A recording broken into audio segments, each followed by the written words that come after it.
உடுத்த உடுப்பு கூட இல்ல முள்ளிவாய்க்கால வர இருக்கிறேன். என்னோட உயிரை என்ன விட்டு போற அளவுக்கு தான் நடந்தது. என்னோட வயசுல இருந்த குழந்தையும் கொடுத்து அவ்வளவு கஷ்டப்பட்டு போய் ஏதோ திரும்பி வந்திருக்கிறோம். அண்டையில இருந்து எங்களுக்கு கடல்ல வளையம் போடல, கழுத்துல வளையம் போட்டோம். இப்ப விக்னேஸ்வரன் அவை எல்லாருக்கும் போட்டிருப்போம். அவையெல்லாம் ஏமாற்றாக்கள், முழு ஏமாற்றுக்காரன். யாழ்ப்பாண பல்கலைக்கழகத்துக்கு நாங்கள் நேர போய் பரமேஸ்வரா சந்தியில இறங்கி அங்க போறது. பெரிய ஆஸ்பத்திரிக்கு 3/4 மணி நேரத்துல நாங்க போறது. உங்களோட இடத்தை நாங்கள் எங்களுக்கு சொந்தம் கேட்டு வந்திருக்கிறோமோ, எங்கட மண்ணில தான் நாங்கள் இருக்கிறோம். எங்கள்கிட்ட உறுதி இருக்கலாம், ஆனால் எங்களுக்கு உரிமை இல்லை. அரசாணிகளாக நாங்கள் இருக்கிறோம். அதுதான் உண்மையான தாற்பயம். வர்த்தமானியில்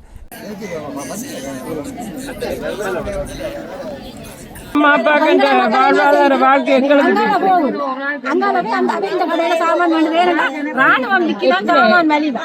சந்தோஷமா இருக்கும், நிம்மதியா இருக்கும்.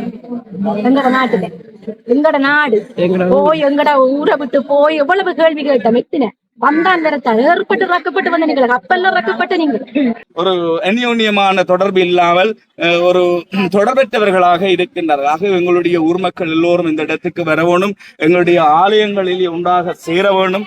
வணக்கம், நான் உங்கள் சத்யன். நாங்கள் இப்போ கணிக்கணும் பார்த்தீங்கன்னு சொன்னால் யாழ்ப்பாணத்தில் பலாலியில் மயிலிட்டி என்ற பிரதேசத்தில் வந்து பார்த்தீங்கன்னு சொன்னால் அநேகமான காணிகள் விடுபட்டு இருந்தாலும் இராணுவத்தால் கூடுதலான காணிகள் வந்து இன்னும் விடையலை. அது சம்பந்தமாக விடப்படாத காணிகளுக்குரிய உரிமையான ஆக்கள் வந்து பார்த்தீங்கன்னு சொன்னால் இன்றைக்கு மயிலிட்டியில போராட்டம் முன்னெடுத்திருக்காங்க. இந்த போராட்டம் வந்து பாத்தீங்கன்னா தொடர்ந்து 3 நாளைக்கு செய்ததா சொல்லியிருந்தாங்க. இன்றைக்கு வந்து பாத்தீங்கன்னா முதல் நாள் போராட்டத்துக்கு ஆக்கள் வந்து வந்திருக்காங்க. அது சம்பந்தமா தான் இந்த வீடியோல பார்க்க போறோம். கனவே வந்து பாக்குறீங்க, சப்ஸ்கிரைப் பண்ண பாக்குறீங்க. சப்ஸ்கிரைப் பண்ணிட்டு பாத்தீங்கன்னு சொன்னா தான் நம்ம ஒரு அடுத்த வீடியோ வந்து உங்களுக்கு நோட்டிபிகேஷன்ல வரும்.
சந்தோஷமா இருக்கும், நிம்மதியா இருக்கும். எங்கட நாட்டுல எங்கட நாடு போய் எங்கட ஊரை விட்டு போய் எவ்வளவு கேள்வி கேட்டோம். எத்தின வந்தான் ஏற்பட்டு ரக்கப்பட்டு வந்த நீங்கள் கப்பல்ல ரக்கப்பட்டு நீங்கள் எழும்பி போங்க, விற்க போறோம், எழும்பி போங்க. இப்படியெல்லாம் தீரிக்கு நம்மங்களை சரிங்க. இவ்வளவு இன்னல் எல்லாத்தையும் பட்டு பசி பட்டினி எல்லாத்தையும் கண்டு எல்லாம் இழந்து கடைசியில எங்கட உயிர்களையும் எல்லாம் நாங்கள் அர்ப்பணிச்சு போட்டு வந்து இன்றைக்கு நிக்கிறோம். இந்த இடத்தை போய் எப்படியே பாருங்க பாப்போம். எவ்வளவு விவசாயம் வைக்கலாம், எவ்வளவு மக்கள் வாழலாம் என்று சொல்லி எவ்வளவு பேர் வாழ முடியாம இன்னும் இன்னும் இன்னும் ஆற்றையும் வீடுகள் இருக்கிறாங்க, இரவல் வீடுகள். நாங்க அனுபவா வந்த உடனே நினைச்ச நாங்கள் உண்மையா எங்களுக்கு ஒரு தெய்வம் மாதிரி வந்துட்ட எங்களுக்கு ஒரு இனியொரு நிம்மதி தான் எங்களுக்கு. நினைச்ச நிம்மதி எங்களுக்கு கிடைக்கும். நாங்க அந்த சாமி மாதிரி நினைச்சோம் அது எங்களுக்கு கிடைக்கும். எல்லா மக்களும் சந்தோஷமா இருக்கும், நிம்மதியா இருக்கும். எல்லாம் அவங்க சொன்ன மாதிரி எங்களுக்கு எல்லாமே இழந்து போயிட்டோம். நாங்க நினைவு கூடி இழந்து போயிடுச்சு. வேற்றுமையிடம் ஒற்றுமை என்று சொன்னவர் எல்லாம் இழந்து நாங்க நிக்கிறோம். எங்களுக்கு மட்டுமில்லை, எல்லா மக்களும் சந்தோஷமா இருக்கும். காணிய முதல் விட்டுத்தான் இந்த மக்கள் நல்லா இருக்கு. எங்களுக்குரிய காணி நீங்கள் முத்த சாமியை நீங்க கும்பிடுறீங்க, அதே மாதிரி நாங்கள் வெங்கட சாமியை கும்பிடுறோம். இன்றைக்கு வெட்டிச்சு இந்த ராணுவம் தரமட்டமாக்கி மண்ணோட மண்ணாக்கி ஒரு மண் கூடி நாங்கள் எடுக்க இயலாத அளவில் எங்களோட வீடு வாசல் அம்மா ஒன்றும் இல்ல. எல்லாம் கடல்ல ஒன்றை கொட்டி கிடக்கிற வீடெல்லாம் பாருங்க நீங்கள். இப்படி எல்லாம் இரண்டு எல்லாத்தாலும் நாங்கள் சீரழிஞ்சு இன்றைக்கு திரும்பவும் அந்த கடவுள் குழந்தைங்களை விட்டுருக்காங்க. உங்களோட மண்ணில நீங்க நிக்கத்தான் வேணும்னு நாங்க நிக்கிறோம். ஆனா இதுக்கு இந்த அரசாங்கம் எங்களுக்கு நாங்க நம்பி ஓட்டு போட்டதுக்கு நாங்க சாமி என்று தான் நினைக்கிறாங்க. எங்களுக்கு அடுத்த எங்களோட தலைவர் மாதிரி எங்களுக்கு ஒரு நல்லது கிடைக்கும் தான் நாங்க நினைக்கிறோம். எங்களை வாழ விடுங்க. இந்த மண்ணில் தாதப்பன் வாங்கின வாழ வச்ச இடத்துல தாதப்பன் இறந்துட்டு இப்ப நாங்களும் எங்கட காலம் முடியுது. நாங்களே நாளைக்கு எங்களுக்கு ஒண்ணு நடந்தா எங்கட பிள்ளைகள் சொந்த இடத்தை வச்சு எங்களுக்கு பிள்ளைகள் வந்து என்ன நினைக்கிற அப்பா அம்மாவுக்கு என்ன இருந்ததோ இல்லையோ எங்க என்ன நடந்ததோ எங்களுக்கு எங்கட பிள்ளைகளுக்கு தெரியும். அப்படி இருக்கே சொந்த காணி எங்க இருக்கின்றவர்களுக்கு அப்படி தெரியும். அப்ப இந்த சமுதாயம் எங்கட அம்மா அப்பா எல்லாம் இருக்கிற கூட்டம் கூட்டி இருக்கிற காலத்திலேயே நாங்கள் பிடிச்சிடணும். எங்கட காணி உங்களுக்கு தேவையான இடத்தை எடுத்துக்கொண்டு மிகுதிய விடுங்க. மிச்சம் மக்கள் வாழ மக்கள் என்ன படிக்கிறாங்க இருக்கிற காக்கள் இல்ல இது இருந்து வாழ்ற காக்கள் இல்ல தக்காளி வச்சு பூசணிக்காய் கொண்டு வந்து அரிய போட்டு சாமானே எங்களுடைய அம்மா அப்பாக்கு இந்த வாழ்வாதார வாழ்க்கை எங்களுக்கு போகும். அங்காலவே அந்த இந்த கடையில சாமான் வந்து வேணும்னா ராணுவம் விற்கலாம் சாமான் மலிவா. அது அறிஞ்ச மனுஷர் வாங்குவாங்க, அறியாத மனுஷர் வழியில போவாங்க. பொம்பளை பிள்ளைகள் குடும்பங்கள்ல உள்ள தோட்ட காணி இனிமேல் நாங்க பட வேண்டியது இனிமேலும் ஒண்ணுங்க. அவ்வளவுக்கு இத்து போல நாங்க இந்த அரசாங்கம் உண்மையா எங்களுக்கு ஒரு நல்ல வழி காட்டணும். இந்த வடக்குல இருக்கிற இதுல மயிலடி சந்தியில இருந்து கட்டுவன் போற பாதையில இருக்குது. அந்த பக்கம் முழுக்க விட இல்லை. மயிலட்டி சந்தியில இருந்து அங்கால கட்டுவன் வரைக்கும் விடுபட இல்லை. விடுபடாத இடத்துல இதுல பக்கத்துல மயிலட்டி சந்தியில இருந்து கொஞ்சம் தூரத்துல என்னோட காணி இருக்குது. எத்தனை வருஷமா நாங்கள் ஒவ்வொரு வீடு விடா ஒவ்வொரு ஊரா போய் ஒவ்வொரு வீடு விடா போய் ஒரு இடத்த போய் இருந்தா ஒரு வருஷத்தால் எழும்ப சொல்லுவினோம். அடுத்த வீட்டை போயிருந்தா அடுத்த வருஷம் அதை எழும்பண்டிவினோம். நீங்கள் யாருண்டு கேட்கணும், நீங்க வந்தான் பெறத்தானு சொல்லினோம். நாங்கள் எங்கட சொந்த வீடு சொந்த காணி எங்கட இடத்த விட்டுட்டு போய் நாங்கள் இப்படி எல்லாம் கஷ்டப்பட வேணுமென்று இல்லை. எங்கட சொந்த நிலம், எங்கட வாழ்வாதாரங்கள், எங்கட சொத்துகள், எங்கட உயிர்களை கூட நாங்கள் கொடுத்துருக்குறோம். இது வரைக்கும் ஒரு ஒரு என்னன்னு சொல்றது என்ன ஒரு அடையாளம் இல்லாத ஒரு இந்த இப்ப மயிலிட்டியில வந்தும் நான் என்னுடைய மகள் ஒரு பேரன் அவர் என்னுடைய வீட்டுக்கார கணவர் அவரும் அவ்வளவு நாங்கள் ஒரு அடையாளம் இல்லாத ஆக்களாத்தான் இங்க இருக்கிறோம். காரணம் எனக்கு இருக்க வீடு இல்லை. நான் ஒரு வீடு இடம்பெயர்ந்த ஒரு வீட்டுலான் வந்து இருந்தேன். நான் இருக்க அந்த வீட்டுல எங்களை இங்க வந்து பதிக்க மாட்டேன்னு சொல்லி போட்டுறோம். என்னடாவே சொல்லினோமா வீட்டு திட்டம் கொடுத்தா வீட்டு திட்டம் எடுத்தவை மட்டும்தான் அந்த வீட்டுல இருக்கலாம். நாங்கள் இருக்க முடியாதுண்டு என்னோட வந்து எங்களோட ஜிஎஸ் வந்து கதைச்ச பொழுது நான் சொன்னது எனக்கு இருக்க வீடு இல்லை. நான் இந்த இடத்த விட்டு நான் போய் இவ்வளவு காலமும் போய் எல்லா இடமும் போய் நான் ஒரு நோயாளியாகவும் வந்து என்னுடைய ஒரு உயிரையும் கொடுத்து எங்களோட சொத்துக்களையும் இழந்து வந்திருக்கிறேன். எனக்கு இப்போ 65 வயது. இனி என்னாலே ஒன்றுமே செய்ய முடியாது. எனக்கு சரியான வருத்தம், சரியான பிரச்சனை உடம்புல இருக்குது. உடம்பு ஓடின பொழுதே நான் என்னுடைய உயிரை என்ன விட்டு போற அளவுக்கு தான் நடந்தது. என்னுடைய வயசுல இருந்த குழந்தையும் கொடுத்து அவ்வளோ கஷ்டப்பட்டு போய் ஏதோ திரும்பி வந்திருக்கிறோம். வந்து இருக்க விடமாட்டோம்னு சொல்ல நான் அவருக்கு திருப்பி சொன்ன வார்த்தை, இதுல இருந்து என்ன எழும்ப சொல்லி நீங்கள் எழுப்பினால் நான் என்னுடைய உயிரை விடுறதான் எனக்கு சரி, வேற எனக்கு வழியே இல்லைன்னு சொல்லி அந்த வீட்டுல நான் இருக்கிறேன். இது வரைக்கும் எங்களுக்கு பதிவில்லை. ஏனென்றா இடம்பெயர்ந்த வீட்டுல நாங்கள் இருக்க முடியாது. அப்ப இதை விட என்ன செய்ய முடியும்? ஒரு வீடு இருக்குது, அந்த வீட்டுல அந்த வீட்டுக்காரர் எங்களோட பாவத்தை பார்த்து நீங்கள் இருங்கொண்டு விட்டால் அதுக்கு கூட எங்களுக்கு இடம் இல்லை. என்னுடைய ஊர்லயே என்னுடைய ஒரு சொந்த மண்ணிலேயே எனக்கு அப்படி இருக்க இடம் இல்லைண்டா இதை விட என்ன செய்ய முடியும்? அப்ப நீங்கள் எங்களை இடத்த விடுங்கோ. என்னுடைய காணிகள் நாங்கள் போய் இருக்கிறதுக்கு நீங்க விட வேணும். அதாவது மட்டும் இல்ல, நாங்கள் இறந்து போனா எங்களோட பிள்ளைகளுக்கு இந்த இடம் எங்க இருக்குதுன்றே தெரியாது, அவைக்கு ஒரு அடையாளமே தெரியாது. அப்ப நாங்கள் இருக்கிற நேரம் தான் எங்களோட பிள்ளைகளை கொண்டு எங்களோட காணிகளை இருக்க விடலாம். அது எல்லாத்துக்கும் ஒரு முடிவெடுக்க வேணும், முடிவை செய்ய வேணும். ஒவ்வொரு ஜனாதிபதி மேலும் வரைக்கும் அவன் முகத்தை பார்ப்போம். ஒவ்வொருவருக்கும் ஓடி ஓடி ஓடி போட் போடுவான். ஆனா ஒரு தரமே ஒன்றும் செய்யல. இப்ப கடைசியா வந்தவராவது இதுக்கு ஒரு முடிவை செய்ய வேணும். எல்லாரும் நாங்கள் ஒற்றுமையா இருக்கணும், மத வேறுபாடு இல்லாமல் இன வேறுபாடு இல்லாம வேற்றுமை இல்லாமல் வாழ வேண்டும் என்று சொல்ற நீங்கள் எல்லாம் என்ன செய்யறீங்கள்? அதைத்தான் முதல் அதை வாயால சொல்லக்கூடாது. நாங்கள் அப்படி இருக்க வேணும், இப்படி இருக்க வேணும், அப்படி செய்யணும் எல்லாம் சொல்லி வாயால சொல்றதுல இருக்கக்கூடாது, செயல்ல இருக்க வேணும். இப்ப எங்களுக்கு எங்கட இடங்கள் விடுபட வேணும். என்ன போல எத்தனையோ மக்கள் உங்க அழுகினோம். எங்களுக்கு சொந்த இடம் இல்லையா, வேற எங்கேயும் போய் ஒரு தொழிலுக்கு போய் கேட்டால் நம்பி இதண்டாயனம் அவர் வீட்டை போய் இருக்க போனாலும் நீங்க யார் அப்படி பயப்படினோம் உங்களை பார்த்து. அப்ப எங்களுக்கு நாங்கள் எங்கட சொந்த இடத்துல நாங்கள் இருந்தா இந்த கேள்விக்கெல்லாம் நாங்கள் பதில் சொல்ல வேண்டிய அவசியம் இல்லை. வந்தார் வரத்தாருன்னு சொல்லினோம். எவ்வளவு பேர் இப்படி எத்தனையோ அதை எனக்கு சொல்லி இருக்கிறோம். இடம்பெயர்ந்து போய் இதண்டினோம், எவ்வளவோ கஷ்டப்படினோம். இதுக்காகத்தான் நாங்கள் போராடி இவ்வளவு காலம் இருந்தும் இதண்டு இந்த முறையாவது நாங்கள் எல்லாருமே எதிர்பார்த்தது எங்களோட சொந்த நிலத்தை முடிவினம் என்றுதான் எதிர்பார்த்த. நாங்கள் இதுவரைக்கும் ஒரு முடிவும் இல்லை. இனியாவது ஒரு முடிவை செய்ய வேணும். அப்படி இல்லைண்டா இன்னும் எத்தனையோ உயிரெல்லாம் இப்படியே யோசிச்சு கவலையால வருத்தத்தால துன்பத்தாலேயே எவ்வளவோ உயிரெல்லாம் அணியாம போகுது. எவ்வளவு வாழ வேண்டிய பிள்ளைகள் காலை இழந்து கையை இழந்து தன்னாலேயே வருத்தம் வந்து ரோட்டா விழுந்து சாகுது எவ்வளவு பேர். அது எல்லாத்தையும் பார்த்து உங்களுக்கு ஒரு கடவுள்ண்டா எங்களுக்கும் ஒரு கடவுள்ளான். எங்களுக்கும் கடவுள் இருக்கிறார். அதே மாதிரி உங்களோட தெய்வங்களை நீங்களே ஓடி என்ன தாமரை பூவை கொண்டே அப்படி எல்லாம் போய் கும்பிடுறீங்க. ஒவ்வொரு தெய்வத்தையும் ஒவ்வொரு மக்களும் ஏன் கும்பிடுறீங்கள்? தெய்வம் ஒன்று இருந்தா, மனச்சாட்சி ஒன்று இருந்தால் அதையின்படிதான் நடக்கும். இதை விட நாங்கள் உங்களை அப்படி பேசி இப்படி பேசி அப்படி திட்டி சாபம் விட்டு இதண்டு ஒரு பிரயோசனமும் இல்லை. அழுது கண்ணீரும் இல்லை. கஷ்டப்பட்டு உடம்புல இடமும் இல்லை, வருத்தமும் இல்லை, மனதிலேயும் இது இல்லாமல் ஒரு பொருளை வச்சா அது எங்க இருந்து எடுக்கிறதுன்னு தெரியாத ஒரு நிலைமை வந்துட்டு கடைசியா நாங்க நினைக்கிறது நாங்கள் இருக்கிற நேரம் உங்களோட பிள்ளைகளை எங்களோட நிலத்தை காட்டுறதுக்கு விடுங்கோ. அதைத்தான் கேட்கிறோம். மற்றபடி வேறு எதுவுமே உங்களுக்கு கேள்வி. எங்களோட நிலத்தை விடுங்கோ, எங்களோட இடத்தை விடுங்கோ என்றுதான் கேட்கிறோம்.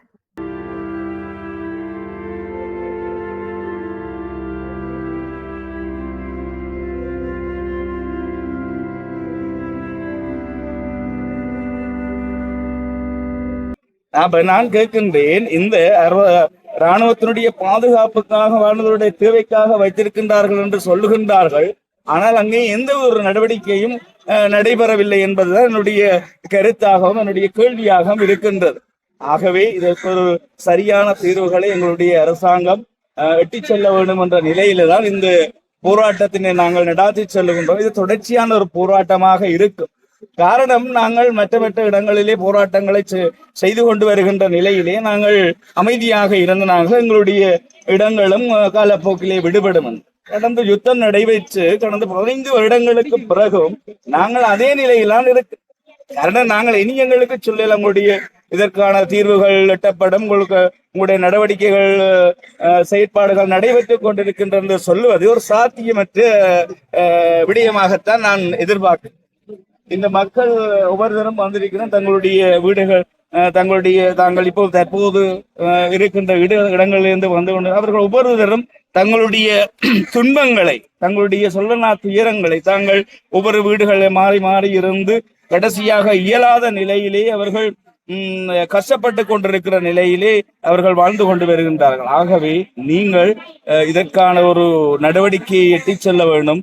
எங்களுடைய மக்கள் உங்களை நம்பியவர்களாக எல்லோரும் உங்களுக்குரிய வாக்குகளை போட்டு எங்களுக்கு ஒரு சரியான சுபிட்சமான வாழ்வு எங்களுக்கு எட்டப்படும் என்ற நிலையில்தான் உங்களை நம்பி அந்த வாக்குகள் செலுத்தப்பட்டன. இருப்பினும் நாங்கள் வாக்குகள் செலுத்தி நிறைய காலங்கள் ஓடிவிட்டது என்பதுதான் என்னுடைய கருத்தாக இருக்கின்றது. ஆனால் திரும்ப இந்த பதிலை சொல்லாமல் மாண்புமிகு ஜனாதிபதி அவர்கள் இந்த கருத்தினை மனதிலே கொண்டு அல்லது இந்த கருத்தினை இறுக்கமாக பற்றி பிடித்து இதற்குரிய ஒரு தீர்க்கமான முடிவினை எட்டித்தர வேண்டும்.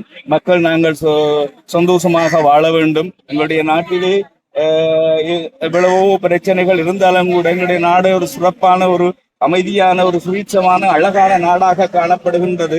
இந்த நாட்டிலே சின்ன இப்படியான பிரச்சனைகள் என்னால் மக்கள் தங்களுக்குள்ளே முரண்பாடுகளை ஏற்படுத்துகின்ற நிலையிலே காணப்படுபவர்களாக இருப்பதனால் இந்த நாட்டிலே சில முரண்பாடுகள் கான்ஃபிளிக்ட் ஏற்படக்கூடிய வாய்ப்புகள் கூடுதலாக இருக்கிறது. ஸோ நாங்கள் அந்த ரீகன்சிலியேஷன் இந்த இணக்கப்பாட்டினை திரும்ப நாங்கள் கொண்டு வர வேண்டும் என்று சொன்னால் நாங்கள் புரோகிராம்கள் செய்து அல்லது ஒரு நிறுவனங்களை ஒழுங்குபடுத்தி மக்களுக்கு இடையிலே ஒரு ஒற்றுமையை கொண்டு வாங்கோ அல்லது கலாச்சாரத்தை கொண்டு வாங்கோ அவர்களுக்குரிய அந்த செயற்பாடுகளை செய்து காசுகளை வெளிநாடுகளிலே கொண்டு வரப்படுகின்ற காசுகளை சிதறவிடாமல் மக்களை சரியான நிலையிலே அவர்களுடைய சமாதானத்தை பேணக்கூடிய வகையிலே நீங்கள் எடுக்கின்ற முடிவுகள் சரியான நிதானமான முடிவாக இருக்குமானா இருந்தால் நிச்சயம் நான் நினைக்கிறேன் இப்படியான ப்ரோக்ராம்கள் சில என்ஜிஓஸ் நான் எல்லாம் பார்த்துருக்கிறேன் பீஸ் அண்ட் கான்ஃப்ளிக்ட் அல்லது ரீகன்சிலியேஷன் பீஸ்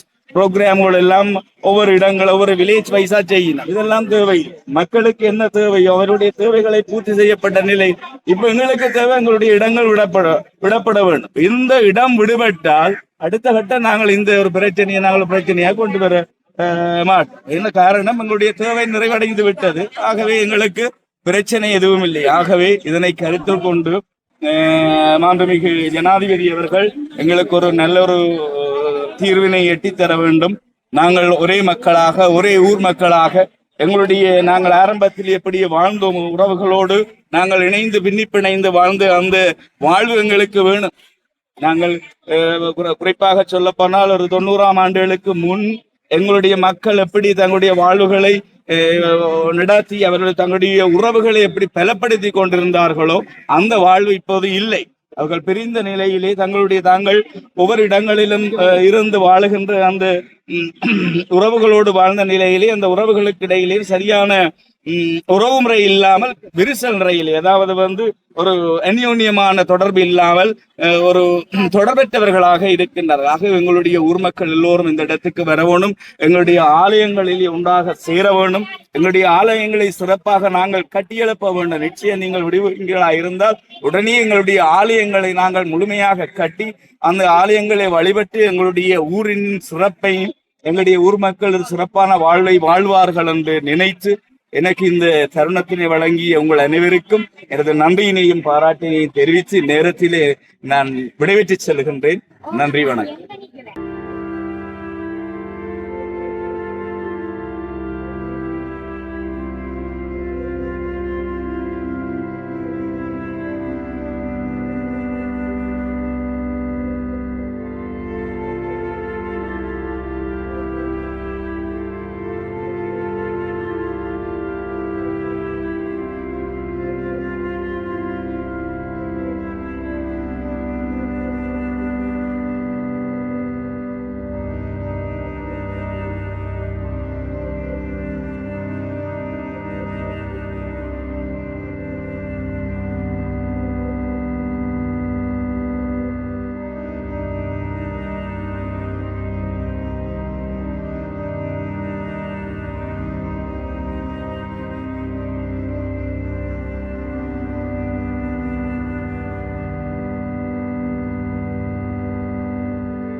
அதுல சந்தியோட பேத்தியின் வீடு இருக்கு.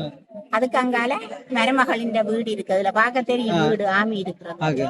அதுக்கு அங்கால ஒரு ரிலேஷன்ஸ்ல வீடு. அடுத்தது உங்கண்ட காணிக்குல புத்த கோயில், சின்ன புத்த கோயில். முதல் இங்க அங்கதான் முதல் வச்ச புத்த கோயில். அதுக்கு அடுத்தது சின்னையான கடை. இது புடவை கடை. அதாவது நீங்க சொல்ற இடமெல்லாம் மயிலிட்டு. ஓ, மயில் புட செல்லத்துறை சிவக்கொழுந்து புடவை கடை. அதுக்கு அடுத்தது சிதம்பர பிள்ளை கடை. அதுக்கு அங்கால பெரிய புத்த கோயில் இருக்கு. நாகலிங்கம் சிதம்பர பிள்ளைன்ற வீட்டுலதான் அந்த புத்த கோயில் கட்டப்பட்டு.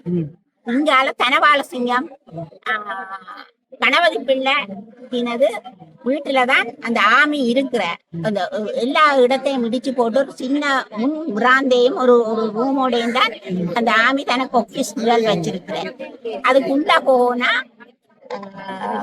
பரமானந்தத்தின் சீதன வீடு. அங்கால வந்தால் தோப்பண்டது ஒரு பெரிய ஒரு அது ஏக்கர் கணக்காது. அதுக்கு அங்கால பள்ளிக்கூடத்து பெரிய கிரவுண்ட் கலைமகள் மகா வித்தியாலயத்துல அது முன்னே அமெரிக்கன் மிஷன் ஒரு பிரின்சிபல் வந்துதான் ஒரு ஹெட் மாஸ்டர் வந்துதான் தலைமையில் ஆக்கின. அதாவது கோர்ட்டுக்கு ஒல்லாந்தர் கட்டின அமெரிக்கன் மிஷன். அதுல அரவாசியும் பெரிய கிரவுண்ட் விளையாட்டு மைதானம் அவ்வளவு மாமி பிடிச்சு வச்சு.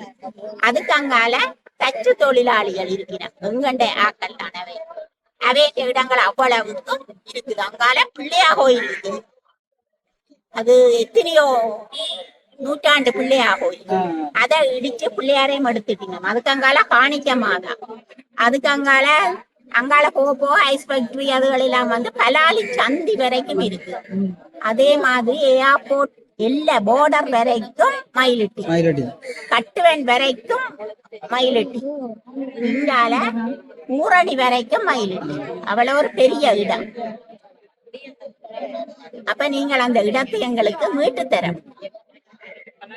இங்கால பலாலியில வந்து விவசாயம், பலாலி மயிலிட்டி எல்லாம் விவசாயம் இருக்கு, கடல் தொழில் இருக்குது, இங்கால சிமெண்ட் ஃபேக்டரி இருக்குது, எல்லாம்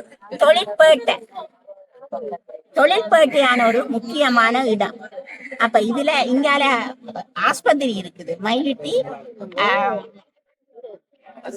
கசாஸ்பத்திரி, கச நோயாளருக்குரிய பெரிய ஆஸ்பத்திரி. அதை இடிச்சு பிடிச்சு வச்சிருந்து அதுக்கு முன்னால அந்த ஆஸ்பத்திரியின் குவார்டர்ஸ்கள் இருந்தது.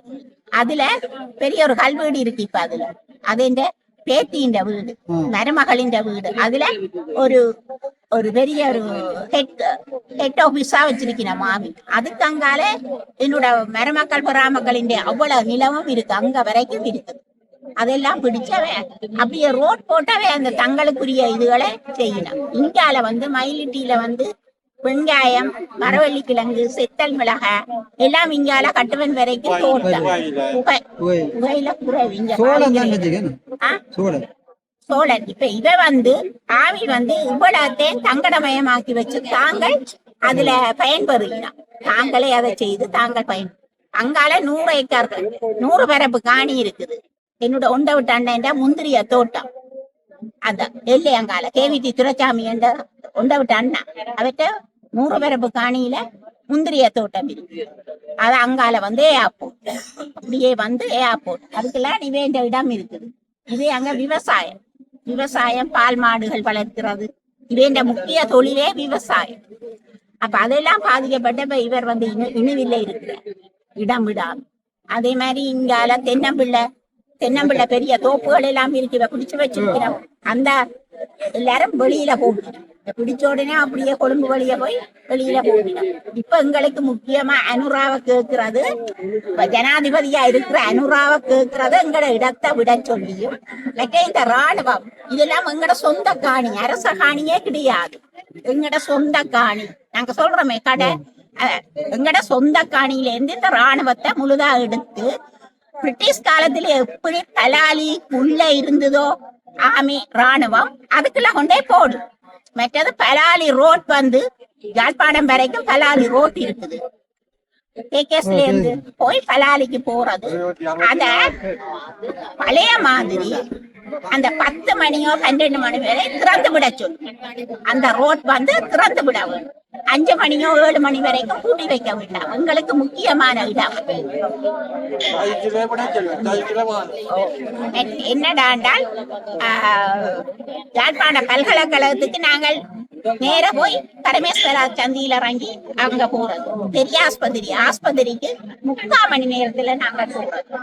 அப்ப எங்கட அந்த இடத்தையும் அந்த பாதையையும் எங்களுக்கு முழுதா திறந்து விடாது. முக்கியமா அனுராட்ட கேட்க வேண்டியதுகள் இவையெல்லாம். ராணுவம் வந்து இங்க சும்மா அதுகளை கூட்டி போட்டு சும்மா இருக்கிறதுக்கு எங்கட வரி பணத்திலே அவைக்கு சம்பளம் போகும். அனுராக்கு எங்கட வரி பணம் தான். அவர் இங்கத்தே இடங்களை விடாம ஏன் ஐநாவுக்கு போனவர்? அவருக்கு அது தேவையில்லாது. ஐநா பிளைட்டுக்கு போறதும் எங்கட காசு, மக்களின் காசு. பிரதேச சபையில போய் பாருங்க, ஒவ்வொரு வருஷம் நாங்க வரி பணம் செலுத்துறோம். எங்கட வரி பணத்துல இருந்து கொண்டு நீங்களே எங்கட காணிய விடாம இருக்கிறீங்க. எவ்வளவு மக்கள் இல்லாம இருக்கிறோம். இப்ப என் மருமகள் வாரா, அந்த இடத்துல கடை இருந்தது, புடவை கடை. இப்ப அவருக்கு இருக்க இடம் இல்லை. அவ எங்க இருப்பா? வந்து லண்டன்ல இருந்து வாரா, தேருக்கா 2 கோயில் தேருக்கா வாரா. அப்ப அவ எங்க இருக்கிறது? அவ்வளவு மக்களும் எங்கெங்கயோ இடங்கள்ல இருக்கிறான். பருத்தித்துறை முனையில இருக்கிற பருத்தித்துறையில சேர்ந்த ஆக்கள் வீடு இல்லாம வாடகை கொடுத்து கொண்டு வேற ஆக்கள்கிட்ட கஷ்டம் தானே இன்னொரு வீட்டுல இருக்கிறது. அவ எழும்ப சொல்லுவினான், வீடு துப்புரவில்லை என்று சொல்லுவினான். வருமானத்துக்கு எல்லாம் எங்க போறது? இங்க பிரிட்டிஷ் காலத்துக்கு பிறகு மீன்பிடியா மாறினது. அதுக்கு முதலில் கப்பல்கார இடம், ரங்கூன் வரைக்கும் கப்பல் வியாபாரம் செய்த இடம். இப்ப அவைகளுக்கு மீன் பிடிக்கலாம். அடுத்தது அனுராட்ட இன்னொரு வேண்டுகோள், இந்த ஹாபர்ல இருக்கிற அவ்வளவு இந்தியன் படகுகளையும் எடுக்க சொல்லு. ஏனென்றா கிழக்கூர்ல இருந்து இங்க கொண்டு வந்து அந்த கிழக்கூர்ல இருந்து தான் மழை காலத்துல கொண்டு வந்து ஹாபர்ல வெள்ளங்கள் எல்லாம் பெரிய வெள்ளங்கள் கட்டுறது. அப்ப கிழக்கூர்லயே பெரிய வெள்ளம் கிடையாது. ஆக பெரிய வெள்ளங்கள் மயிலிட்டி தான். மயிலிட்டியில தான் பெரிய வெள்ளங்கள். அத நெடுந்தீவு வரைக்கும் போய் தொழில் செய்கிறது. அந்த அவ்வளவு போட்டையும் முதல் எடுக்க சொல்லு. இந்தியன் படகுகள் இருக்கு, அதை அப்புறப்படுத்த சொல்லு. அப்புறப்படுத்தினாத்தான் இங்கத்தைய மக்கள் இருக்கிற மீன் பிடிக்க வசதியா இருக்கு. எங்களுக்கு முக்கியம் இடத்தை காலி பண்ணணும். ராணுவம் சும்மா இருந்து சாப்பிடுது, கண்கூட காண்றது. சும்மா இருந்து காலையில எழும்பினா அந்த ராணுவம் அதை கூட்டிக் கொண்டு இருக்கு. அதை கூட்டிக் கொண்டுதான் இருக்கு. மற்ற சும்மா சாப்பாடு கொண்டு விடும். அவைக்கு எங்கட வரிப்பணம் தேவை. எங்கட வரிப்பணம் எவ்வளவு போகுது? அவைக்கு தேவையில்லாத சம்பளமும் முதல் எங்கட இடத்தை விட சொல்லு. நீங்க பலாலிக்குள்ள கொண்டு உங்க அந்த கேம்ப் பழமையா பிரிட்டிஷ் காலத்துல இருந்த மாதிரி அதுக்குள்ள கொண்டே விட சொல்லுங்க. பள்ளி கிரவுண்ட் விளையாட்டு மைதானம் அவ்வளவு பெருசு அந்த காலத்து அவை எல்லாத்தையும் விட சொல்லித்தான் நாங்க இருக்கோம். முதல் பலாலி சந்தி வரைக்கும் மயிலிட்டு, கட்டுவன் சந்தி வரைக்கும் மயிலிட்டு, பலாலி ஏர்போர்ட் வரைக்கும் மயிலிட்டு, இங்க ஊரணி வரைக்கும் மயிலிட்டு. மயிலிட்டு பெரிய இடம். மயிலிட்டி மக்களின் வாழ்வாதாரத்தை தடைப்படுத்த வேண்டாம். இதுல தோட்ட பகுதியில இருக்கிறவ வந்து விவசாயத்துல வெங்காயம், மிளகாய், கிழங்கு, மரவள்ளி கிழங்கு முக்கியமான பயிர். அது 3 நீங்க புகையில இங்க வைக்கிறீங்க. புகையில அங்கால் பக்கம் புகையில இங்க ஒரு காலம் வைக்கிறேன். அதே மாதிரி பலாலியில கிழங்கு, வெங்காயம், மிளகாய் முக்கியமானது. மற்ற தென்னந்தோப்பு எல்லாம் பிடிச்சு வச்சிருக்கணும். எல்லாம் பெரிய ஒரு ஆளின் காணி. அந்த தென்னந்தோப்பு அதுல உள்ள தேங்காய்கள் எல்லாம் இவைதான் எடுக்கணும். பலாலி இல்லை தங்கால பாருங்க, புதுசா தென்னையால வச்சு கொண்டிருக்கணும். தங்களுக்குத்தான் வருமானத்தை, ராணுவத்துக்கு தேவையில்லாம வருமானம், ராணுவத்துக்கு தேவையில்லாத சம்பளம். இங்க ஒரு போரும் நடக்க இல்லை. 4 பக்கமும் கடலால சூழப்பட்டது. அப்ப இங்க ஒருத்தர் வந்து பிடிக்க மாட்டேன், போராட இங்க வர மாட்டோம் அப்படின்னா அமெரிக்கா தான் வரும், அல்ல சீனா வரும். ஹாபர் திருவோணமலை ஹாபருக்கா இந்தியா அயல் நாடு. இந்தியா எங்களுக்கு இப்போ உதவி செய்யும், பிரச்சனை தர. அனுராக்கு இது முக்கியமான வேண்டுகோள். அடுத்தது அனுராக்கு நாங்க வாக்குரிமையை எங்கட வாக்கு அவரு கொடுத்து பாராளுமன்றத்துக்கு அனுப்பினது எங்கட நிலங்களை விட சொல்லி. அதுதான் முக்கியமா அவருக்கு வாக்குரிமை அளித்த நாங்கள். அல்லது இங்க இருந்த விக்னேஸ்வரன் அவை எல்லாருக்கும் போட்டிருப்போம். அவையெல்லாம் ஏமாற்றாக்கள், முழு ஏமாற்றுக்காரன். இவரை நம்பித்தான் இவருக்கு வாக்குரிமை அளிக்கப்பட்டது.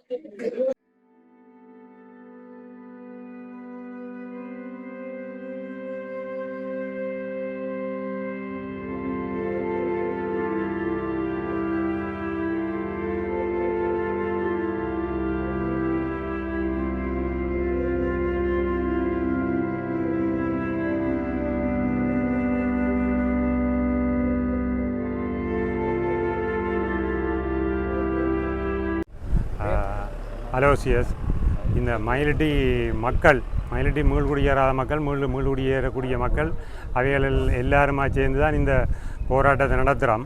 எங்களோட மக்கள் 1990ஆம் ஆண்டு இடம்பெயர்விற்கு பின்னர் பகுதியாக சில இடங்கள் விடுபட்டு மிகுதியாக இன்னும் கிட்டத்தட்ட 3000 ஏக்கர் இன்னும் இராணுவ வசம், முப்படையினர் வசம் இருக்கிறது. அந்த முப்படையினர் வைத்திருக்கிற காணிகள் முழுக்கவே எங்களுடைய மக்களுக்கு சொந்தமான தனியார் காணியாகும். அரச காணி என்ற பதத்துக்கு இல்லை. அதே போல் எங்களோட மக்கள் இந்த இடம்பெயர்வுக்கு பின்னர் சொல்லுனா துன்பத்தை அனுபவித்து கொண்டிருக்கிறார்கள். அவர்கள் பாட வீடுகளிலும் வெளியிடங்களிலும் அகதிகளாக இன்னும் ஆசையோடு இந்த மண்ணுக்கு வாரத்துக்கு ஆர்வமாக இருக்கிறார்கள். அடுத்த இந்த பாவனையில் உள்ள இராணுவத்தின் பாவனையில் உள்ள காணிகள் அவையல் பாவிக்கலை. காடாவும் தங்கட சில தொழில் மூலமாக செய்கிற நடவடிக்கைகள் செய்து கொண்டிருக்கணும். விமானப்படைக்கின்ற எடுக்கப்பட்ட காணிகளை 700 ஏக்கரில் தோட்டம் செய்யணும். அதே போல் வெளியில் தோட்டம் செய்யணும். என்ன சுற்றுலா விடுதிகள் மாதிரி நடத்தி கொண்டிருக்கணும். அதெல்லாம் எங்களோட பொதுமக்களுக்குரிய காணி. ஆகவே அந்த காணிகள் எல்லாத்தையும் எங்களோட சனத்துக்கு, எங்களுடைய ஆக்களுக்கு, மக்களுக்கு மீள்குடியேறாமல் இருக்கிற கிட்டத்தட்ட 3500 குடும்பம் இன்னும் இருக்குது மீள்குடியேறதுக்கு. இந்த வெளிவடக்கில் 5 ஜிஎஸ்சி விசன், அதாவது 246, 48, 51, 52, 53, 55, 56. இவ்வளவு பிரதேசம் பலாலி, மயிலிட்டி, வசாவளான் பகுதிகளை சேர்ந்த ஆக்கள். அவ்வளவு மக்களும் இன்னும் குடியேறாமல் இருக்கிறார்கள். இவைகளுக்கு தற்காலிகமாக சில இடத்துல வீடுகளை கொடுத்து அவைகளை ஓரங்கட்ட பாக்கினம் அரசாங்கத்தின் அதிகாரிமார் அவைகள் அதில் ஒரு குடும்பத்துக்கு கொடுத்துட்டு அதில் 4 குடும்பம் இருக்கல ஒரு காலம். 2 பிறப்பு காணியையும் ஒரு வீட்டையும் 10 லட்சம் ரூபா காசையும் கொடுத்துட்டு இதோட உங்களோட காணியனி விடுபடாது என்ற மாதிரி விட்டு கேட்குறதுக்கு எங்களுக்கு உரிமை இல்லாத அளவுக்கு எங்களோட மக்களை கொண்டு போய் குடியமர்த்தினோம். 2 பிறப்பு காணிகள் ஒரு வீட்டு திட்டத்தை கொடுத்தோம். அந்த பலாலியில் உள்ள காணி இல்லாத ஆட்களுக்கு காணி கொடுக்குறோம்ன்ற ஒரு வசனத்தை பாவித்து எங்களோட மக்களை பலவந்தமாக சில விஷயங்களை செய்விக்கணும். இப்போ காணி இல்லாத ஆட்களுக்கு 2 பிறப்பு காணியை தாரம் வீடு தாரம்ன்றோம். எங்களோட மக்கள் போய் குடியேறணும். ஆனால் அவைகளுக்கு தொழில் செய்கிறதுக்கு இடம் இல்லை, தொழில் வசதியில் ஒன்றும் இல்லை. 2 பிறப்பு காணியை கொடுத்து வீட்டு திட்டத்தை குடிக்கணும். அவைகள் பள்ளிக்கூடத்துக்கு போகிறதுக்கு வசதி இல்லை. இப்போ இந்த கலைமாள் பள்ளிக்கூடம் 90ஆம் ஆண்டுக்கு முன்னுக்கு 1200 மாணவர்கள் படித்தவை கோயில் வரைக்கும். இப்போ 300 பிள்ளைகள்லாம் அந்த படிக்குது. அதாவது அந்த பள்ளிக்கூடம் ஒரு இராணுவ முகாமுக்குள்ளே இருக்கிற மாதிரி தான் இருக்குது. ஒரு வேலிக்குள்ள ஒரு சின்ன ஒரு பாதையால் போய் அதிலே அந்த பிள்ளைகள் வரவு குறைவுக்கு காரணம் என்னென்னா அந்த மக்கள் இந்த அயலில் குடியேற இல்லை, இன்னும் அயல் விட இல்லை. ஆகவே அப்படியான இடங்கள் விடுவிக்க வேணும். விடுவிச்சா தான் அந்த பள்ளிக்கூடத்துக்கு மாணவர்கள் வருவார்கள், படிப்பார்கள். அதே மாதிரி இங்கே 5 ஆலயங்கள், பிரதான பெரிய ஆலயங்கள், இந்த 2 கிறிஸ்தவ ஆலயம், 3 இந்து ஆலயம், இதுகள் எல்லாம் தரமட்டமாக்கப்பட்டிருக்கு. அந்த அப்படியான பொது இடங்கள் மற்ற கைத்தொழிற்சாலைகள் இதுகளெல்லாம் இன்னும் இதுக்குள்ளே இருக்குது. சும்மா சில வெளியிடங்களில் வெளியாக்களுக்கு கைத்தொழில் மையங்களை கொடுக்குறதாலே எங்களோட மக்கள் பயன்பெற போகிறது இல்லை. இங்கே செய்தால் இஞ்சத்தை ஆக்களை அதில் ஆக்களை வச்சு தாங்களே செய்து அவைகளுக்கு இப்போ தொழில் இல்லாமல் இருக்கிற ஆக்களுக்கு தொழிலை கொடுக்கக்கூடிய அளவு இருக்குது. அப்போ இதுகள் எல்லாத்தையும் மழுங்கடிச்சு சில அரசியல் காரணங்களை காட்டி இப்போ நாங்கள் நிற்கிற நிலம் கூட 2013ஆம் ஆண்டு வர்த்தகமானியில் பிரசுரிக்கப்பட்டிருக்கு. இது வளம் அரச காணியாக்கப்படும். அந்த அரச வர்த்தகமானியின்படி இந்த காணி அரச காணி. ஒரு விஷயத்தை நான் சொல்லணும். இந்த மயிலிட்டியில் 20 ஏக்கர் காணி விடுறதுக்கு 2019ஆம் ஆண்டு அனுமதி வழங்கப்படும். பாதுகாப்பு அமைச்சாலும் அனுமதி வழங்கப்படும். அந்த காணியை இன்னும் விடுபடி அதையும் செய்யலாம் தானே. இப்படி விடுறது அதையும் செய்யுதா? கூடிய கௌரவ ஜனாதிபதி அனுரா குமார திசாநாயக சேருக்கு என்னுடைய ஒரு பணிவான வேண்டுகோள். கூடிய 159 ஆசனங்களோட இன்றைக்கு ஸ்ரீலங்கா கவர்மெண்ட்டை கைப்பற்றியிருக்கிறார். அவர் வந்தவுடனே சொன்னவர், தமிழ் மக்களுடைய எந்த நிலமும் தான் வச்சிருக்க மாட்டேன், படிப்படியாக விடுவேன் என்று சொல்லி எங்களோட வடபகுதியில் இருந்து 3 MP போயிருக்கிறோம். அந்த சந்தர்ப்பத்தில் நாங்கள் 1990ஆம் ஆண்டு இடம்பெயர்ந்து வடமராட்சியில் எங்களோட மக்கள் மீனவ சமுதாயம் வாழ்ந்து கொண்டிருக்கோம். ஆனால் அந்த மத்தியில் எங்களோட மக்கள் அங்கே சரியான துன்பப்பட்டு கொண்டிருக்கிறோம். என்ன காரணம்னா ஒரு இடத்துலையும் உங்களோட ஊர்வல் விட்டாச்சு நீங்கள் போங்கன்னு சொல்லி எங்களோட மக்களுக்கு அங்கே சரியான துன்புறுத்தல் நடந்து கொண்டிருக்கு. அதால் எங்களோட மக்கள் காணி இல்லாமல் வேறு வாடகை வீடுகளையும் தனியார் வீடுகளையும் இருந்து சரியான துன்பப்பட்டு கொண்டிருக்கிறார்கள். அந்த சந்தர்ப்பத்தில் நாங்கள் இன்றைய கேட்டுக்கொள்கிறது என்னென்னு சொன்னால், இன்றைய ஜனாதிபதி கௌரவ ஜனாதிபதி அவர்களுக்கு நீங்கள் வந்து இன்றைக்கு எங்களுடைய 251 இஎஸ் பிரிவு 248 255 இதில் 251 சந்தியில் ஒரு கொஞ்சம் இடம் விட்டுட்டு அங்கால விட இல்லை தனியாக ஒரு இராணுவ கொமாண்டா வங்களான்னு சொல்லி அதை பயப்படுறோம். அதில் 225 குடும்பங்கள் வாழ்கிற குடும்பத்தின் காணி இருக்குது. ஆனால் நீங்கள் தனியாக ஒரு ஆள் அந்த காணியை பாய்ச்சி கொண்டு அந்த காணியை கூடி நீங்கள் விட இல்லை, கட்டமாக ஒன்றே விட இல்லை. என்ன காரணம்னா நீங்கள் முதல் செய்து வச்சதை தான் இன்றைக்கு விடுறீங்க. ஆனால் நீங்கள் இந்த அரசாங்கம் பொறுப்பேற்று இன்னுமே எங்களுக்கு இருக்க நிலம் இன்னுமே மக்களுக்கு சொந்தமாக ஒன்றுமே விட இல்லை. ஆனால் அதே சமயத்தில் கட்னாக்கா ஏர்போர்ட் எடுத்துக்கொண்டால் அங்கே வந்து ஏர்போர்ட்டை சுற்றி குடியுரிமை எல்லாம் இருக்குது, குடியுரிமை எல்லாம் இருக்குது, வீடுகள் எல்லாம் கணக்காக இருக்குது. ஆனால் நீங்கள் இங்கே ஏர்போர்ட்டை விசாரிக்கிறோம்னு சொல்லி காணியை விசாரி கொண்டிருக்கிறீர்கள். ஆனால் ஏர்போர்ட்டுக்குள்ளே மக்கள் வாழலாம். ஏனென்று கேட்டால் கொழும்பில் ஒரு சட்டம், தமிழ் மக்களுக்கு ஒரு சட்டம் வண்டி இல்லை தானே, சட்டமன்ற பொதுதானே. அப்போ எங்களோட மக்களை நீங்கள் உடனடியாக குடியேற்றணும். என்ன காரணம் என்று கேட்டால் நீங்கள் பகுதியாக இருந்தாலும் நீங்கள் ஏற்றணும். ஆனால் நீங்கள் சொன்னதுக்கு ஏற்ற மாதிரி இந்த வரையில் நடக்க இல்லை. அதே சமயத்தில் நான் கேட்டுக்கொள்கிறது என்னென்று கேட்டால், எங்களுடைய மக்களை முதல் மீனவர் சமுதாயம் கடற்கரை சைட்டை விட்டு அடுத்த கட்டம் இந்த விவசாய மக்கள் இந்த காணிகள் கட்டமாக நீங்கள் விடும். ஆனால் நீங்கள் இதுவரை வந்து இன்றைக்கு ஒன்றுமே கட்டமாக விட இல்லை. நாங்கள் துன்பத்துக்கு மேலே துன்பப்பட்டு கொண்டிருக்கிறோம். இன்றைக்கு இந்த காவருக்குள்ள ஒடிஞ்சு இந்த ரோலர் மாதிரி வள்ளங்கள் இதுகள் எல்லாம் நின்று எங்களோட மக்கள் சரியாக துன்பப்படுகிறார். அதை நான் கேட்டுக்கொள்கிறேன். கௌரவ ஜனாதிபதி அவர்களே, நீங்கள் எங்களுக்கு சரியான ஒரு பதிலை சொல்லணும் எங்களோட மக்களுக்கு என்று கேட்டுக்கொண்டு. அப்படி இன்னும் எங்களுக்கு தெரியல. ஆனால் அரசு தரப்பில் சொல்லி நம்ம என்னென்னு சொன்னால் ஒரு குழுவை நியமிச்சிருக்கிறோம். அந்த குழு ஆராய்ஞ்சு தேவையான காணிகளை எடுத்து போட்டு தேவையான காணிகளை மக்களுக்கு கொடுப்பேன் என்று சொல்லி ஒரு குழு ஒன்று அமைச்சால் தெரிவு செய்யப்பட்டதுன்னு சொல்லி ஒரு அறிவித்தல் வந்து வருது. ஆனால் அது எவ்வளவுக்கு சாத்தியப்படும் என்று சொல்லி எங்களுக்கு தெரியல. அதே நேரம் நான் இந்த கௌரவ ஜனாதிபதி அவரை கேட்கிறேன் என்றால், உங்களுக்கு வடபகுதியிலிருந்து 3 ஆசன மக்கள் போயிருக்கணும், 3 எம்பி போயிருக்கணும். நீங்கள் அதுக்கு மதிப்பளிக்காது உங்களோட இந்த மக்கள் உங்களை நம்பினதுக்காக மதிப்பளிக்காது இந்த எங்களுடைய காணிகளை எங்களுக்கு தரும்படி கௌரவ ஜனாதிபதியையும் இந்த பிரதமரையும் பணிவாக கேட்டுக்கொள்வோம். வணக்கம். ஜனாதிபதி அவர்களை நம்பி நாங்கள் இந்த காணிகள் விடுவிப்பார் என்று சொல்லி எதிர்பார்த்திருந்த நாங்கள் இதுவரையில் இந்த பகுதியில் இந்த காணியம் விடுவடையில் 1990ஆம் ஆண்டு வெளிக்கிட்டு தொண்டமனாறு வெள்ளத்துறை கருத்துறை உடத்தனை நாகர்கோயிலாண்டு இந்த அரவாசி மக்கள் அங்கான் இருக்கிறார்கள். இன்னும் 35 வருஷம் ஆகிவிட்டது. அவர்கள் உறவுகின்ற வீட்டிலேயும் தெரிஞ்சவர்கள் வீட்டிலேயும் இருக்கிறார்கள். மிகவும் துன்பப்படுகிறார்கள்.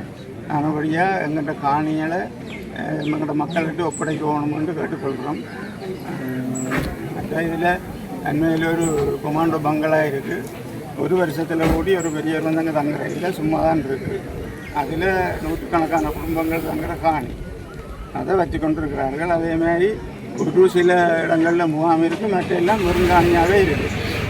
அப்போ அந்த காணிகளை எல்லாம் விட்டு தரலாம், விட்டு தரோம்னு சொல்லி இதுவரை விட்டு தரணும் இல்லை.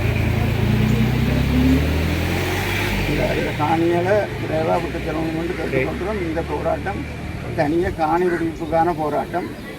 கிடைச்சாலும் அந்த காணியை பற்றி வலியுறுத்தி கதைங்களோம். நன்றி.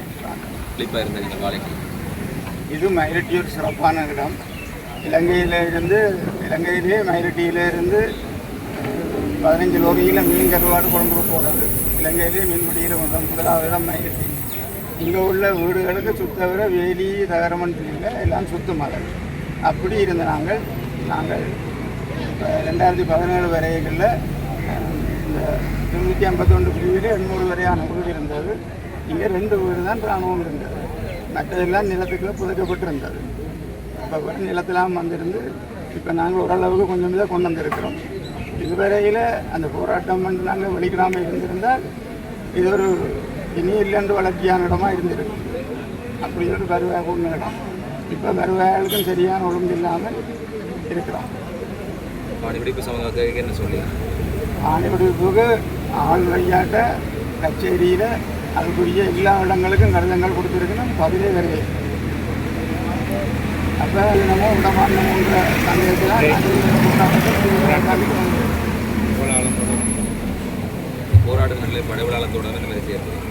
இந்த போராட்டம் எங்கள்கிட்ட சரியான ஒரு அதிகாரம் தரப்பட்ட இருந்து எங்களுக்கு உரிமை தரத்தையும் இந்த காணிகள் எங்களை பாட்டன் குட்டி பொப்பாட்டன் வாங்கி எங்களுக்கு தந்த காணிகள். நாங்கள் வாழ்ந்து கொண்டிருக்கிறோம், எங்களுக்கு தெரியாத வருஷத்துலேருந்து வாழ்ந்து கொண்டிருக்கிறோம். நீங்கள் இப்போ எங்களோட மண்ணை வந்து ஆக்கிரமிச்சு கொண்டிருக்கிறீங்க. எங்களுக்கு இருக்கிற இடம் இல்லை, நாங்கள் ஊர் ஊராக ஒவ்வொரு இடமிடமாக போயிருக்கிறோம். இது எங்களுடைய காணி எங்களுக்கு வேணும். நீங்கள் ஏன் எங்களோட சொந்த மண்ணை நீங்கள் ஏன் ஆக்கிரமிக்கிறீர்கள்? உங்களுக்கு எத்தனையோ இடம் இருக்குது. உங்களோட இடத்தை நாங்கள் வந்திருக்கிறோமோ? உங்களோட இடத்தை நாங்கள் எங்களுக்கு சொந்த மண்ணு கேட்டு வந்திருக்கிறோமோ? எங்களோட மண்ணில் தான் நாங்கள் இருக்கிறோம். நாங்கள் எத்தனையோ எல்லாத்தையும் இழந்து இந்த மண்ணை விட்டு நாங்கள் வேறு இடத்துக்கு போய் எங்களோட பிள்ளை குட்டிகளை இழந்து, எங்களோட கணவன் மேலே இழந்து, எங்களோட சொத்துக்களை இழந்து இன்றைக்கும் தனி மரமாக வந்து நிற்கிறோம். எங்களோட மண்ணை விடுங்கோ. நாங்கள் சும்மா மண்ணில் விழுந்து படுப்போம். எங்களோட மண்ணை விடுங்கோ. நீங்கள் எங்களோட மண்ணை விட்டு நீங்கள் போங்கோ, தூரம் போங்கோ. எங்களை விட்டு விலத்தி போங்க. எங்களை பாதுகாக்க எங்களுக்கு தெரியும். எங்களோட மண்ணில் இருந்து நாங்கள் ஒற்றுமையாக வாழ்ந்து எங்களை பாதுகாத்து கொள்ளுவோம். அதான் நாங்கள் கேட்குற இது. நாங்கள் முந்தைய எங்களோட மண்ணில் எங்களோட கடத்தொழில், விவசாயம், வியாபாரம் எல்லாம் செய்து எங்களோட மக்கள் கஷ்டப்பட்ட மக்கள் அண்டு இல்லை. எல்லாருமே ஓரளவு சமமாகத்தான் வாழ்ந்த மக்கள். பெரிய கல்வீடு இல்லாட்டிலும் கொட்டல் வீடு இருந்தாலும் எங்கட மண், எங்கட கொட்டு, எங்கட வாழ்ந்த நாங்கள் வாழ்ந்த இடம். இப்ப நீங்கள் ஆக்கிரமிச்சு எங்களை ஊர் ஊரா கலைக்கிறீங்க. நாங்க போற இடம் எல்லாம் எங்கட உடைமைகள், உரிமைகள், பிள்ளைகளை, புருஷன் மேல எல்லாரையும் கொடுத்து வெறும் மக்களா இப்ப திருப்பி வந்து இந்த மண்ணில நிக்கிறோம். என்ன பொறுத்த மட்டும் நான் அப்படித்தான் வந்து நிக்கிறேன். நான் பிள்ளைகளை கொடுத்து, மருமகனை கொடுத்து, புருஷனை கொடுத்து நான் வெறும் மாடா நிக்கிறேன். உடுத்த உடுப்பு கூட இல்லை. முள்ளி வாய்க்கால இருந்து வர இருக்கிறேன். உடம்பில கிடந்த உடுப்பு மட்டும் தான் இருந்தது. அப்படி வந்த நாங்கள் எங்கட மண்ணில கஷ்டப்பட்டு செய்கிறோம். எங்கட மண்ணை விடுங்கோ. எனக்கு 30 வரை காணி ஏர்போர்ட் வாசல்ல இருக்கு.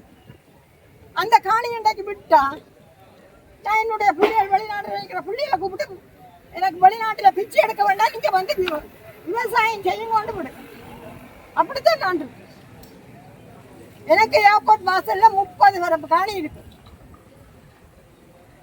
புதிய அரசு நம்பிக்கையோடு சொன்னதானே காணிகள் விடுவிக்கப்பட்டது. புதிய அரசு வரைக்கும் சொன்னதானே காணிகள் விடுவிக்கப்பட்டது. இப்ப எத்தனை மாசமா விட்டுட்டீங்க? எத்தனை மாசமா விடுறீங்க? எத்தனை மாசமா நீங்க விட்டு கொண்டிருக்கிறீங்கள்?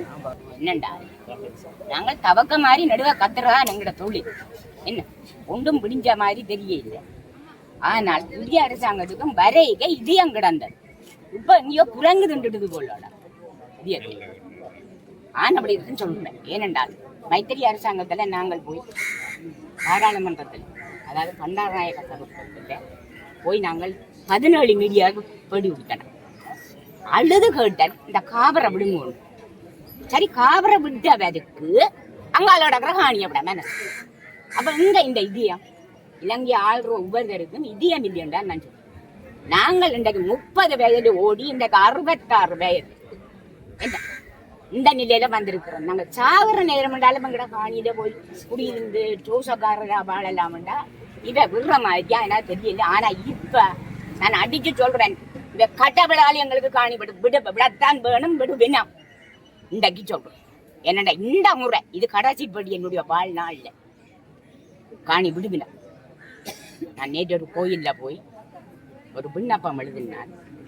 எழுதி போட்டுட்டு அந்த சேர்ச்சில் 5 மணித்தியால ஜெபம் முடிய இல்லை, போன் வருது நாளைக்கு 8 மணிக்கு மயிலட்டிக்கு வரட்டாம. அப்ப நான் சொன்னேன், எனக்கு ஒரு நம்பிக்கையா தெரியுது. அதாவது சூரியன் விற்கிறது எல்லாருக்கும் நம்பிக்கை கிடக்குன்றால் எனக்கு 35 வருஷத்துக்கு பிறகு ஒரு நம்பிக்கையா இருக்குது. இந்த புது அரசாங்கத்துக்கு இதயம் சரியா வரமன் அவர் விடுவார் நான் நம்புறேன். அதையும் நான் எதிர்பார்த்தும் இருக்கிறேன். யாரால? மனிதராலி. ஆப்பாடா நான் 20 வீட்டெல்லாம் குடிக்குதுங்க. இந்த வெளப்பாடு, வேலையமடம், மூண்டாம்பிண்டி இதெல்லாம் குடியிருந்தேன் நான். அதுக்கிடையில ஒருக்கா இந்தியாவுக்கும் போய் ஒரு 3 வருஷம் இருந்தேன் நான் 84 போய். அதாவது அந்த முதல் சிந்தனம் திருநெல்வேலி அப்போ ஓடுனாங்க.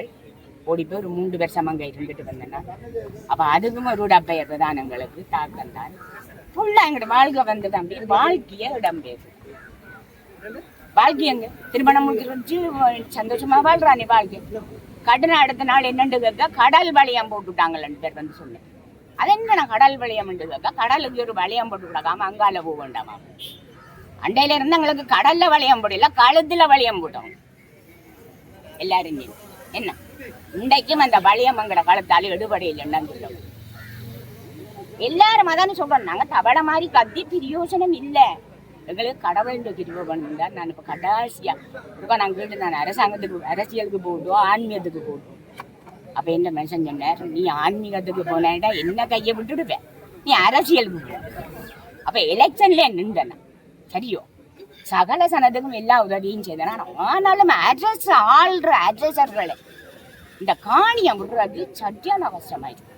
நெப்சோ நகரத்தில் எந்தையும் இருக்கிறோம். நெப்சோ நகரம் தான் எங்களை கூட்டிக் கொண்டு போய் காவர் விட பண்ணுங்க.